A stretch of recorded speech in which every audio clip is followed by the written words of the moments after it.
నమస్కారం అక్షరం TV news కి స్వాగతం. హెడ్లైన్ చూద్దాం. తెలంగాణలో పోలింగ్ సమయం మరో గంట పొడిగింపు.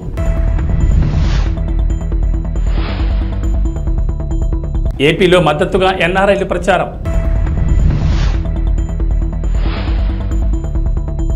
ఏపీ తెలంగాణలో 46 డిగ్రీలు దాటిన ఉష్ణోగ్రతలు. ఐపీఎల్లో 7 వికెట్ల తేడాతో చెన్నైపై పంజాబ్ విజయం. ప్రస్తుతం దేశంలో సార్వత్రిక ఎన్నికలు జరుగుతున్నాయి. మొత్తం 7 దశల్లో పోలింగ్ జరుగుతుండగా తెలుగు రాష్ట్రాల్లో 4 విడతల్లో ఎన్నికలు జరగనున్నాయి. మే 13వ తేదీన జరగనున్న తెలంగాణ లోక్సభ ఎన్నికల్లో పోలింగ్ సమయాన్ని కేంద్ర ఎన్నికల సంఘం పెంచింది. ప్రస్తుతం ఏప్రిల్ నెలలోని ఎండలు మండిపోతుండగా మే నెల మధ్య నాటికి ఇవి మరింత పెరగనున్న నేపథ్యంలో ఎన్నికల సంఘం ఈ నిర్ణయం తీసుకుంది.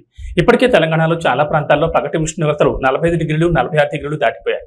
ఠారెత్తిస్తున్న ఎండల నేపథ్యంలో ఓటు వేసేందుకు ప్రజలు పోలింగ్ బూత్లకు రావడానికి ఆసక్తి చూపరని, ఓటింగ్ శాతం తగ్గుతుందని భావించిన కేంద్ర ఎన్నికల సంఘం పోలింగ్ సమయం వైపుపై కీలక నిర్ణయం తీసుకుంది.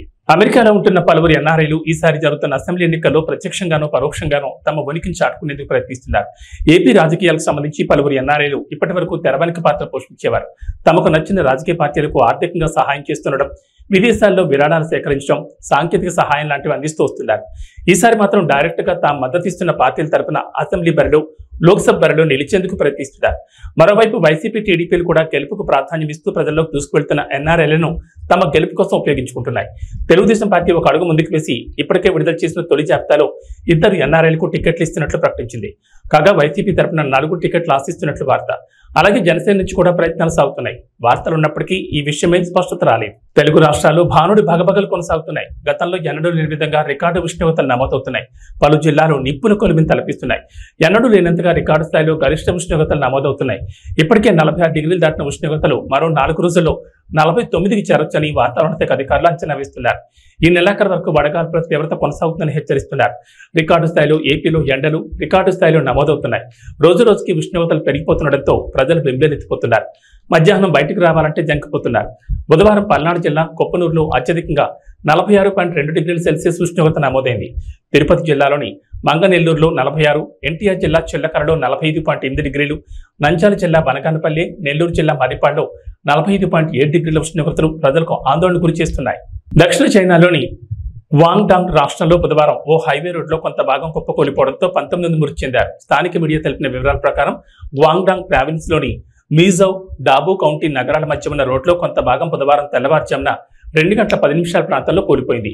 ఈ ప్రమాదంలో రోడ్డుపై ప్రయాణిస్తున్న 18 వాహనాల్లోని 49 మంది ప్రయాణికులు తీవ్రంగా గాయపడ్డారు. స్థానికులు, అధికారులు వెంటనే స్పందించి దాదాపు 500 మంది సిబ్బందితో రెస్క్యూ ఆపరేషన్ నిర్వహించారు. ప్రపంచంలోని most successful movie series Harry పోటర్లోని అందమైన కోట గుర్తుందా? అదేనండి, మ్యాజికల్ స్కూల్. అచ్చం అలాంటి భవనమే ఉక్రెయిన్లోని ఒడిస్సా నగరంలో ఉంది. ఇప్పుడు అది రష్యా ఉక్రెయిన్ యుద్ధంలో భాగంగా ధ్వంసమైంది. ఉక్రెయిన్లో ఉన్న అత్యంత సుందర భవనాల్లో ఒకటైన ఈ విద్యా సంస్థ భవనంపై రష్యా క్షిపణితో దాడి చేసింది. ఈ దాడి జరిగిన వెంటనే అధికారులు సంఘటనా స్థలానికి చేరుకుని సహాయక చర్యలు చేపట్టారు. సగటు మనిషి కోసం ప్రాణాలకు తెగించి ఒక నయవంచకుడు, గోండా, ఒక దోపిడీదారుడిపై పోటీ చేయడానికి మీ గళమై గుండు చెప్పడి ఇక్కడ ఉన్నా అంటూ సీఎం జగన్ ఉద్దేశించి జనసేన అధినేత పవన్ కళ్యాణ్ విరుచుకుపడ్డారు. నాన్నలేని బిడ్డను ఒకే ఒక ఛాన్స్ ఇవ్వండి అని జగన్ అడిగితే అంతా ఇచ్చారు. ఆ ఒక్క ఛాన్స్ అయిపోయింది, ఇక చాలు. సంపూర్ణంగా రాష్ట్రాన్ని ఎలా దోచేశారో చూశారు. ఈసారి మీరు ఛాన్స్ ఇచ్చుకోండి. మీ భవిష్యత్తును మీరు నిర్ణయించుకోవడానికి ఒక ఛాన్స్ తీసుకోండి అంటూ ప్రజలు పిలుపునిచ్చారు.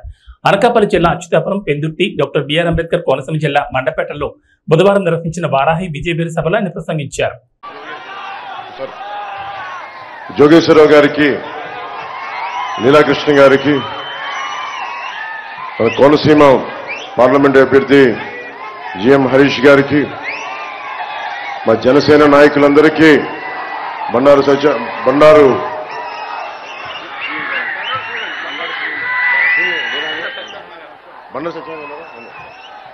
సత్యానంద్ గారి, బండారు శ్రీనివాస్ గారికి, ప్రతి ఒక్కరికి పేరు పేరున నా హృదయపూర్వక నమస్కారాలు. నాకు మండపేట చాలా గుండెలో చాలా పదిలమైన స్థానం. నాకు మండపేట నియోజకవర్గం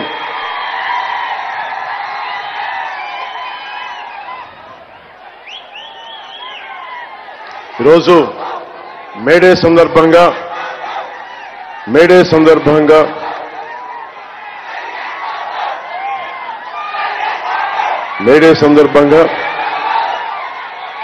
కార్మికులకి, భవన నిర్మాణ కార్మికులకి, అసంఘటిత కార్మికులకి, సంఘటిత కార్మికులకి, అన్నం పెట్టే రైతాంగానికి, కష్టపడే ప్రతి ఒక్కరికి మేడే శుభాకాంక్షలు.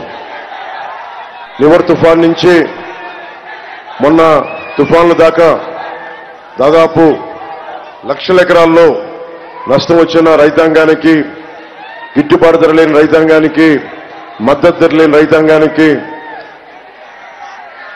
మీరు పడుతున్న బాధలు నేను 2 సార్లు నన్ను మండపేట రప్పించినాయి. 50 మంది, ముఖ్యంగా మండపేటలో 50 మంది కౌలు రైతులకి తల 1 లక్ష రూపాయల చొప్పున నేను పోయినసారి సభలో ఇచ్చాను. నేను అది మీకు గుర్తు చేస్తా ఉన్నాను. ఈ మేడే సందర్భంగా ఒకటే తెలియజేసుకున్నా, అన్నం పెట్టే రైతు లేకపోతే మనం లేం. మన కోసం ఒళ్ళు వంచి చేసే శ్రామికులకి వాళ్ళు లేకపోతే సమాజం లేదు. మేడే సందర్భంగా నేను వారందరికీ ప్రత్యేక ధన్యవాదాలు తెలుపుకుంటూ, ప్రత్యేక మనకు శుభాకాంక్షలు తెలియజేసుకుంటూ, నాకు ఇష్టమైన కవి శేషేంద్ర గారు చెప్పింది మీకు ఒకసారి గుర్తు చేస్తున్నాను. నేను భూములు ఎందుకు దున్నుతున్నానో తెలియదు, డ్యాములు ఎందుకు కడుతున్నానో తెలియదు, నా బ్రతుకొక సున్నా కానీ నడుస్తున్నా. చెట్టుగా ఉంటే కనీసం ఏడాదికి ఒక వసంతమన్నా దక్కేది. మనిషినై అన్ని వసంతాలు కోల్పోయానని చెప్పి ఒక శ్రామికుడు, ఒక కర్షకుడు కోసం రాసిన ఈ పంక్తులు, ఈ కవితా పంక్తులు నేను మీతో పంచుకున్నాను ఈ మేడే సందర్భంగా. అలాంటి శ్రామికులకి, అలాంటి కర్షకులకి మనకి కొత్త ప్రభుత్వం వస్తుంది, కూటమి ప్రభుత్వం వస్తుంది. జనసేన, టీడీపీ, భారతీయ జనతా పార్టీ కూటమి ప్రభుత్వం వస్తుంది. ఎస్సీజెడ్ ఉన్న ప్రాంతం ఇది. వేలాది మంది కార్మికులు, చాలా మందికి ఉపాధికి కల్పిస్తున్న ఎస్సీజెడ్ ఇది. అనేక పరిశ్రమలు, మీకు కార్మికులందరికీ, ఉత్తరాంధ్ర కర్షకులకి, రైతాంగానికి, ఆ మేడల పైన అక్కడి నుంచి చేతులు ఊపుతున్న భవన నిర్మాణ కార్మికులందరికీ, ప్రతి ఒక్కరికి, కష్టపడే ప్రతి ఒక్కరికి మేడే శుభాకాంక్షలు.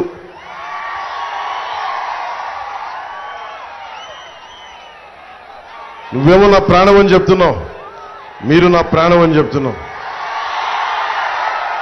శేషేంద్ర గారు నాకు ఇష్టమైన కవి. మేడే అంటే కర్షకుల గురించి, శ్రామికుల గురించి మాట్లాడతా, ఉత్తరాంధ్ర నుంచి వలసలు వెళ్ళిపోతా ఉంటారు.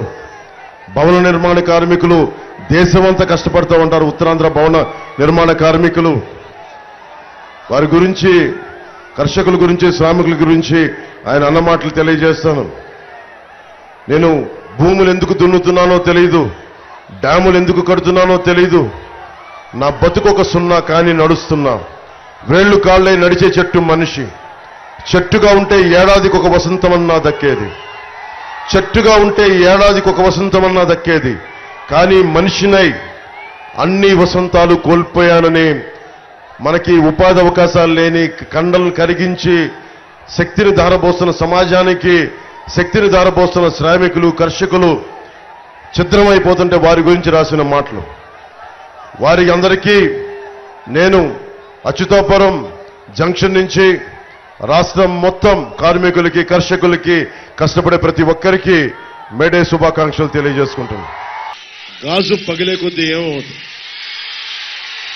గాజు పగిలే కొద్దీ ఏమవుతుంది? పదునే కొద్దీ.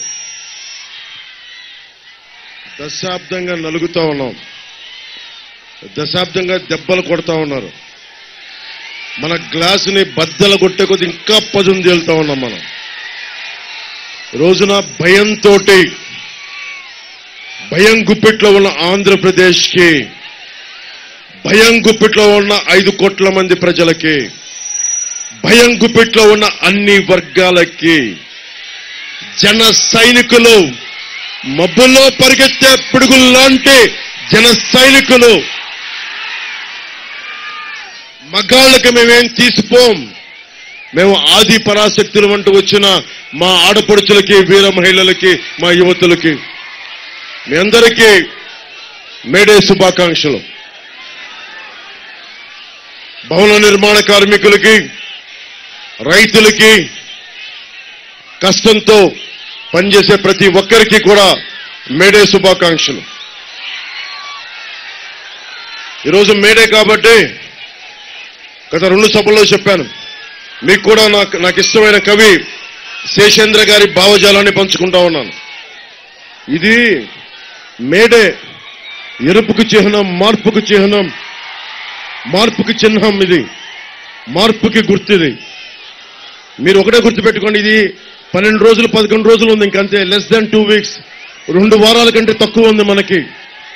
మీ భవిష్యత్తుకి, యువతరానికి, ఆడపడుచులకి, వచ్చే తరం మీది, మాది కాదు, వచ్చే తరం మీది. మీ భవిష్యత్తు కోసం అక్కడున్న నువ్వే, ఆ చిన్న బిడ్డ కోసం భుజాల మీద ఎత్తుకున్న ఆ బిడ్డ భవిష్యత్తు కోసం, ఇక్కడున్న మా ఆడపడుచుల భవిష్యత్తు కోసం, మొత్తం ఒక సముద్ర తరంగంలా తెరలుగా ఒక సునామీ వేవ్ లాగా ఉన్న యువతరం కోసం, మార్పు కోసం జనసేన పెట్టాం. భవిష్యత్తు ఎట్లా ఉంది? ఈ రోజున నలిగిపోతున్నాం. ఒక్క ఛాన్స్ అని జగన్ అడిగాడు. ఒక్క ఛాన్స్ ఇచ్చేశారు మీరు, ఇంక చాలు. ఒక్క ఛాన్స్ ఇచ్చేశారు చాలు జగన్కి. ఒక్క ఛాన్స్ ఇస్తే ఏం చెప్పాడు? నేను 2019 ఎన్నికల్లో ఏం చెప్పా?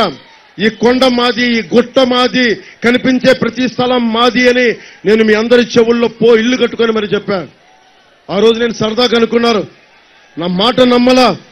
ఈరోజు హెలికాప్టర్ మొత్తం తిరుగుతా ఉంటే అంతా ఒకటే చెప్తా ఉన్నారు, మొత్తం ఉత్తరాంధ్ర భూములన్నీ, పెందుర్తి భూములన్నీ, అన్ని భూములు కూడా మొత్తం వైవి సుబ్బారెడ్డి గారు, మిథున్ రెడ్డి గారు, పెద్దిరెడ్డి గారు, అందరూ నాయకులందరూ దీనిని మొత్తం కబ్జాలో పెట్టి వేలాది ఎకరాలు. ఒక తాడి గ్రామాన్ని మరల్చడానికేమో ఎకరాలు లేవు. ఇక్కడ పుట్టారు, ఇక్కడ పెరిగారు, ఇక్కడ కన్నీళ్లు, కష్టాలు. ఇక్కడ వారికి భూమి లేదు, ఇక్కడ వారికి భూమి లేదు. దశాబ్దాలుగా, తరాలుగా పుట్టి పెరుగుతున్న వాళ్ళకి ఇక్కడ భూమి లేదు, స్థలం లేదు, ఎకరాలు లేవు. కానీ మన మీద అధికారం చెలాయించి వీళ్ళకి భూములన్నీ ధనదత్తం చేస్తా ఉంటే మీరందరూ ఏం చేస్తారు? చేతులు కట్టుకొని కూర్చుంటారా? మనకి బాధ్యత లేదా? బాధ్యత ఉందా లేదా మనకి?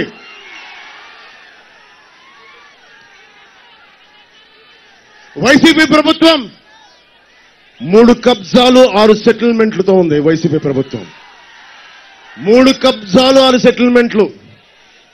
ఏ మూలకెళ్ళు ఇదే మాట. అన్న మా ఆస్తులు దోచేశారన్నా, జనవాణి కార్యక్రమంకి వెళ్తే మా పంచగ్రామాల సమస్య కుదరదు, కానీ ఇన్ని వేల మంది పనున్న పంచగ్రామాలకి కుదరదు, కానీ సింహాద్రి అప్పన్న భూములు మట్టుకు ప్రైవేట్ వ్యక్తులకి దానదత్తం చేస్తారు. ఎవరో మాట్లాడతారు ఇది? ఒక్క పంచకల రమేష్ గారు మాట్లాడలేరు, ఇది సీఎం రమేష్ గారు మాట్లాడలేరు. మీరు రోడ్ల మీదకొచ్చి చొక్కా పట్టుకొని నిలదీయకపోతే, మార్పు కోసం మీరు ముందుండి నడిపించకపోతే, ఎరుపు జెండాలు ఎన్ని తువ్వాళ్ళు ఎన్ని ఇసిరేసినా ప్రయోజనం లేదు. నిలబడాలి, పోరాటం చెయ్యాలి. వయసుండి ప్రపంచం మన ప్రయోజనం ఏముంది? నేను కూడా అందరిలాగే చేతులు ముడిచి ఇంట్లో కూర్చుంటే ప్రయోజనం ఏముంది? నేను డబ్బులు కోట్లు సంపాదించుకొని ఇంట్లో కూర్చుంటే ప్రయోజనం ఏముంది?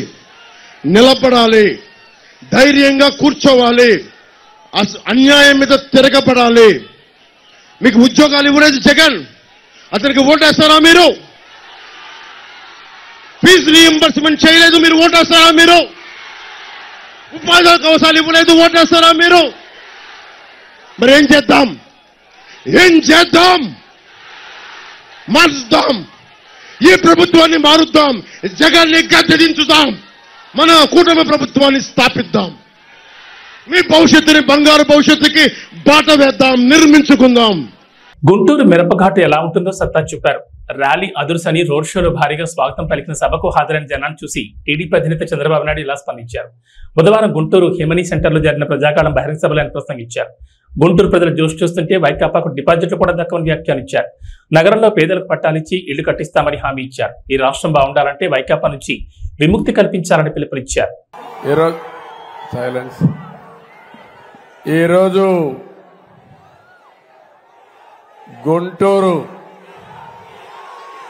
గుంటూరు మిరప ఏంటో, మీ సత్తా ఏంటో చూపించారు, అవునా కాదా అని అడుగుతున్నా. ఈరోజు గుంటూరు ర్యాలీ అదర్స్ మనుషులు వస్తారు కానీ మీ జోష్ చూస్తే మాత్రం ఇప్పటి కూడా నాకు అర్థం కాలేదు ఎక్కడి నుంచి వచ్చింది ఈ జోష్ అని. తమిళలో 5 సంవత్సరాల్లో మీ అందరూ పడిన బాధలు, మీ ఇబ్బందులు, భవిష్యత్తు మీద ఉండే మీ బెంగ అన్ని కలిపి ఈరోజు పిల్ల జల్లా అందరూ కూడా రోడ్డు మీదకి వచ్చేశారు. నా జీవితంలో ఎప్పుడు చూడలేదు చిన్న పిల్లలు వాళ్ళకి ఎల్లో బట్టలేసి తండ్రి భుజాల మీద ఎక్కించుకొని ఒక జెండా కూడా ఇచ్చి ఊపుతూ చంద్రన్న ఈ బిడ్డల బాధ్యత మీదే అని అన్నప్పుడు ఆ నమ్మకానికి నా జీవితం ధన్యమైపోయింది. ఏ నాయకుడైనా బతికేది నమ్మకం కోసమే బతుకుతాం, అవునా కాదా అని మిమ్మల్ని అడుగుతున్నా. ఏదైనా సంపాదించచ్చు కానీ నమ్మకాన్ని పోతే ఆ నాయకుడు మళ్లీ మనుగడ సాధించలేరు. యువత చూశాను ఈరోజు మీ యొక్క ఉత్సాహం చూస్తా ఉంటే ఆకాశానికి ఎగురుతున్నారు మీరందరూ.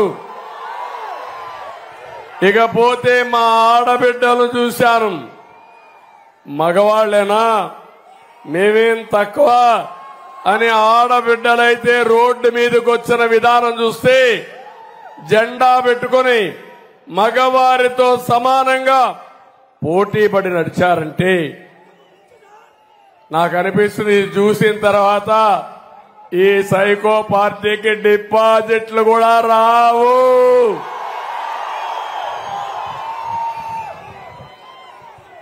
ఒక్క విషయం ఇక్కడంతా మిమ్మల్ని అందరినీ ఒకటే కోరుతున్నా, ఈరోజు మేడే కూడా మీ అందరికీ కష్టజీవులకు అందరికీ మేడే శుభాకాంక్షలు తెలియజేస్తున్నా.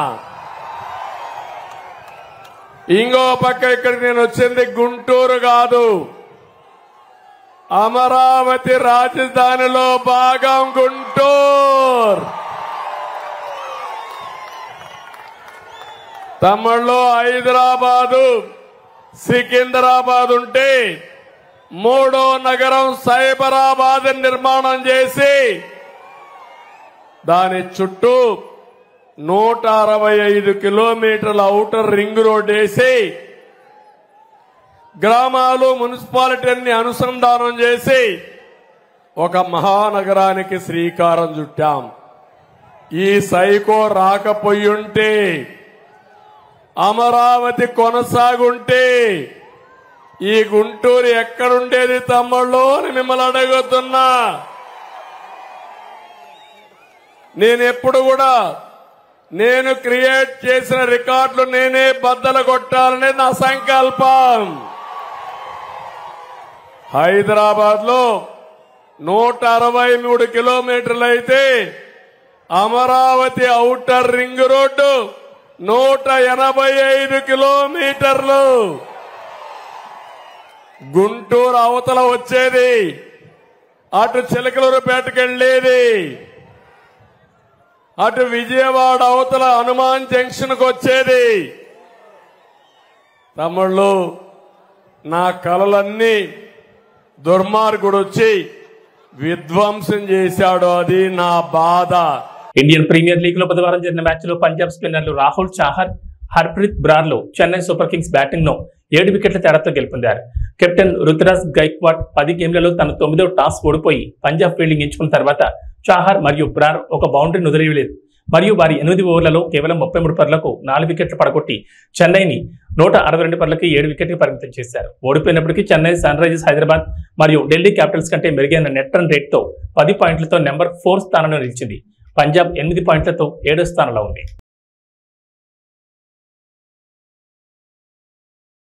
ఇవి బులెటిన్ విశేషాలు. నమస్కారం.